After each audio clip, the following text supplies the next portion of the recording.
है।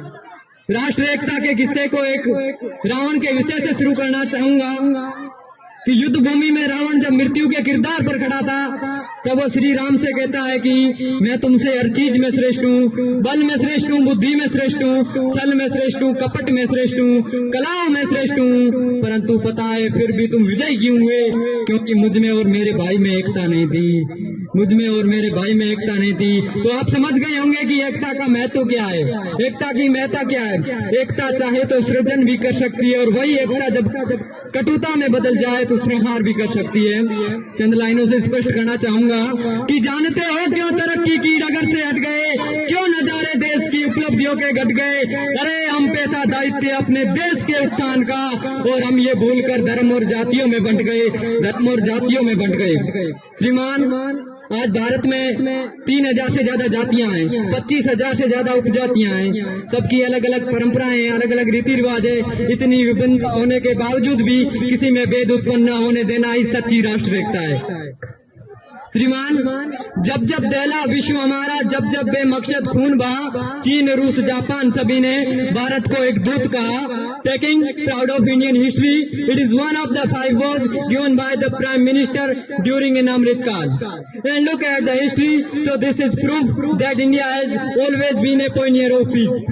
No war, it doesn't mean that we have no reason to fight. A war, it just means that mean by following the values of compassion and forgiveness. श्रीमान, जब अन्य देश अपना भूगोल पहचान रहे थे, हमने ब्रह्मांड खोज डाला था। जब दुनिया 1, 2, 3 में व्याकुल थी, हमने शून्य खोज डाला था।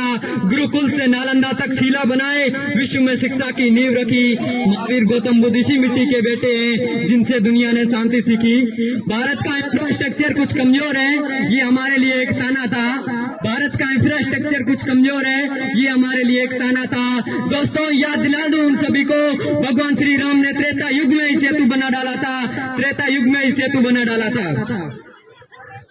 महोदय, बात महिलाओं के बलिदान की करना चाहूंगा कि एक वो रानी पद्मिनी थी। आज हमास और इजराइल का युद्ध पढ़ रहा हूं तो समझ में आ रहा है कि क्यों रानी पद्मिनी ने सोचा होगा कि जोर किया जाए, मरने के बाद भी कोई मेरे शरीर को न छुपाए। कहा था ना झांसी की रानी ने भी कि मरने के बाद भी कोई मेरे शरीर को न छुपाए। क्या स्वाभिमान था? वो स्वाभिमान था कि रानी पद्मिनी को शीशे में देखने पर अड़ा था कि बस रानी पद्मिनी को शीशे में दिखा दो।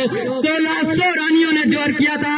आज बकवास करते हुए फेसबुक की दुनिया में बोल तो देते हो कि जोर कायरता थी। अरे जरा मोमबत्ती में हाथ तो लगा के दिखाओ, फिर पता चलेगा कि जोर क्या था। 1600 रानियां मरी और जिस देश में स्वाभिमान के लिए, उस देश में जब रीत पर दुष्टता करते हुए युवा को आदर्श मानते हुए समाज को देखता हूं तो श्रीमान समझ में आता है कि राष्ट्र का कल्याण कहाँ रुका हुआ है।